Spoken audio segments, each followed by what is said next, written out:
Hey guys, good Tuesday morning. Hope you're ramping up to a fun Thanksgiving week. Hope you're going to get to see some relatives, maybe people you haven't seen in a while. I figured I'd give you a video today, and we're going to talk about something new, which is just like the concept of silly, dumb luck, both in a positive and a negative direction. And I've got a couple of hands from the RBC from Thursday night to illustrate that. And we'll illustrate end play technique and some other thoughts here on the way.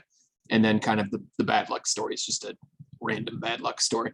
And we'll bring it around with my point on all this at the end. Let me show you these two boards. So the first board that popped up was against Alex, actually. I held the East cards, and it went check, check. And Alex opened a weak no trump. North-South were playing. One no trump got alerted as 11-14. In fact, he put a little smart-ass comment in there about no 10 counts. Unlike some people, I don't know who he could possibly be referring to. But anyway, they opened a weak no trump systemically. That's what they were playing. Now, as East, I have a couple of choices here. I could double to just say I have a good hand.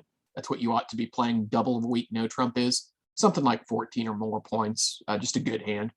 But the general idea is you need double to show a good hand. Rather than do that, though, I was red, they were white. I'm looking at 8 tricks in my own hand. I just bid 3 no trump over 1 no trump. Okay, and that's nothing conventional. It's just I hope to make 3 no trump. And if we go to the play, I get kind of lucky with this dummy here, right? The dummy's got a lot of useful stuff in it. Certainly all the cards that are in the dummy could have been in, opening leader's hand. She led the 5 of spades, and I counted tricks here and saw that I have 3 spades, 2 hearts is 5, 6 diamonds is 11. But being the gritty little match point pig that I am, I wanted to find a 12th. And the first thing I noticed is if I count the missing high cards here, so there's the Jack of spades, the Queen of hearts gets us to 3, and the Ace King Jack of clubs gets us to 11, which means that North has to have all the points. Now, one concept is that when you're playing a hand, if you're going to do anything tricky, it's better to do it early in the hand before the defenders know exactly what's going on. So with that in mind, I won the Queen of spades and immediately led the, why is this not going away? Okay. And immediately what I did was led the Jack of hearts from the table. So a couple things here, like if North isn't looking at the Queen of hearts, he might think that I'm just fishing, like I've got a two-way finesse position. Maybe I've got King 10 in my hand, and he would not want to cover the Jack of hearts, like to obviate the guess for me. Here he had the 10, so it was pretty easy for him to cover the Jack of hearts, but he doesn't know, like for instance, that I've got all the missing 20 high card points, right? So from his perspective, when I lead the Jack off the dummy, it might be the case that I've got a two-way finesse. Today he was looking at the Queen and the 10, so he just covered with the Queen.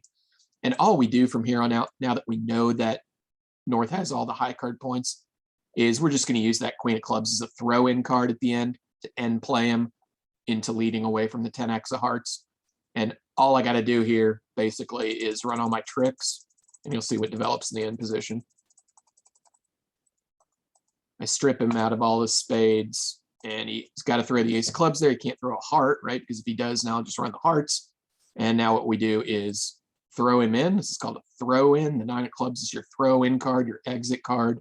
And North is going to be what's called end played here. He has to lead a heart away from the 10, give the board the last 2 tricks.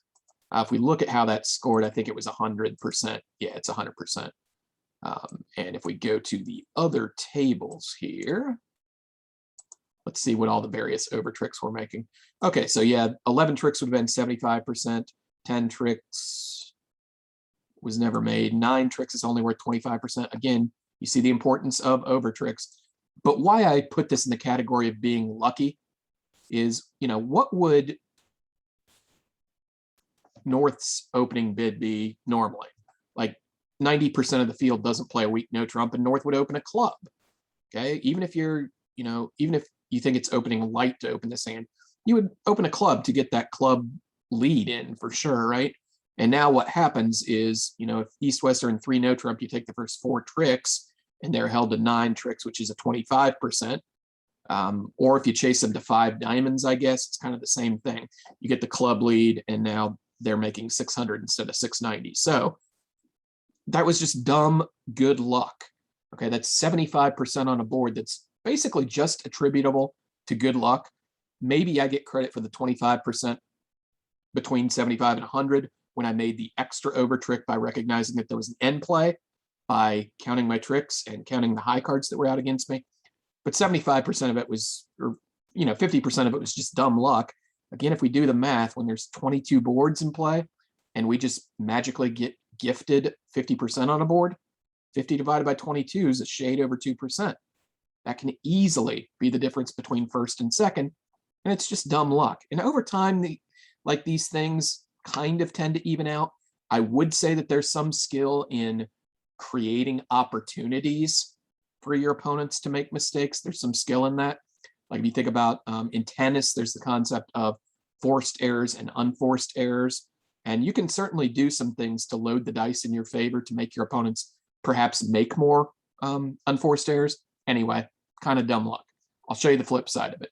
A couple boards later, we were just sitting while the opponents had a power auction. Power auction is just, they say they have a lot of high card points and we have nothing to contest it with.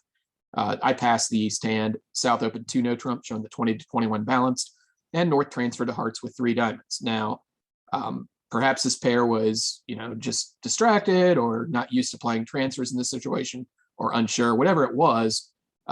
South didn't catch the transfer and bid 5 diamonds.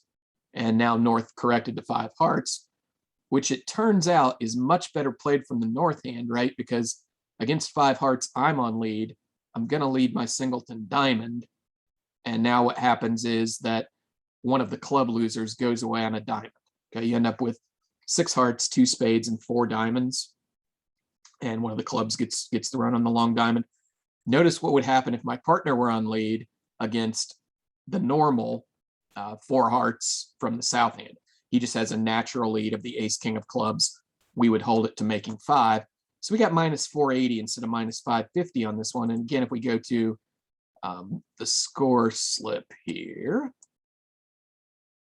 and look at what this did for us, it was not good. We got a 0% because I'm the only one to be on lead against the heart contract with my singleton diamond.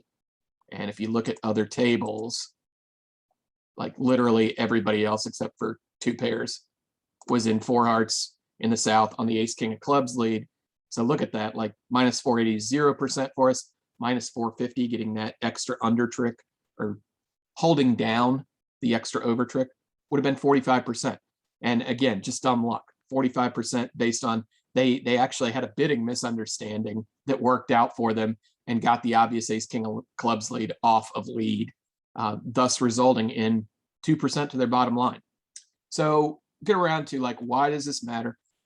To me, this matters because it's an important part of my worldview, I guess, that there's a lot of stuff that's beyond our control, and you can't feel like responsible for it or bad about it or good about it when it happens in the good way. And you've kind of got to accept in bridge that there's a fair amount, like we're kind of told this myth that by playing duplicate bridge, we eliminate the luck.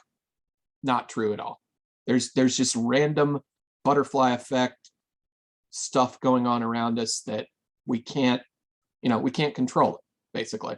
And I guess you've just got to have the philosophy that, easy come, easy go, and understand that at the end of the night, when you go to your history and it says something goofy like, I had a 51.08%, that doesn't mean anything. Like maybe the 5 part means something, but the 1.08, that's like, it's pretend precision. It doesn't really reflect necessarily what went on. So anyway, have a sense of humor about those things, I guess, is my best advice, and recognize that there's a fair amount of stuff that's out of your control. Certainly, we can do things to load the dice in our favor. So one note to Robot Individual, this past time did not go super well for me. I had a 62% the first session, and then it was just all downhill. And kind of staying on point for today's topic, I mean, I didn't play well, I don't think. In fact, like I was a little bit more disappointed in the game that actually had a 62% because there were 2 boards where I felt like I definitely missed a trick that was just kind of careless. But over the weekend, the Sunday and Monday sessions, I just felt like nothing. I could never get anything going. And there's times like that. And you just got to get to the finish line and, you know, chalk it up to, hey, I played 72 hands, had fun, wasn't really competitive this time around, and it'll be coming around again in the spring. So, you know, we'll go with that. But dropped from like 12th nationally to, I think, 700th or something. It was, yeah, overall 734. And you'll see Meta and what's his name? Vladimir. They finished ahead of me. I was glad to see a lot of people playing this. Anyway, happy Thanksgiving to everyone. Hope you enjoyed this little video on the weird ways that luck can show up in bridge. Hope you enjoyed the end play, the concept of if you're going to do something in a hand as declare, do it early in the play before the defense can necessarily figure out what's going on. And see you guys soon. There's no RBC game Thursday night, but mentor mentee on Sunday. Hope everyone's a part of that program that wants to be. And I'll talk to you guys soon. All right, later.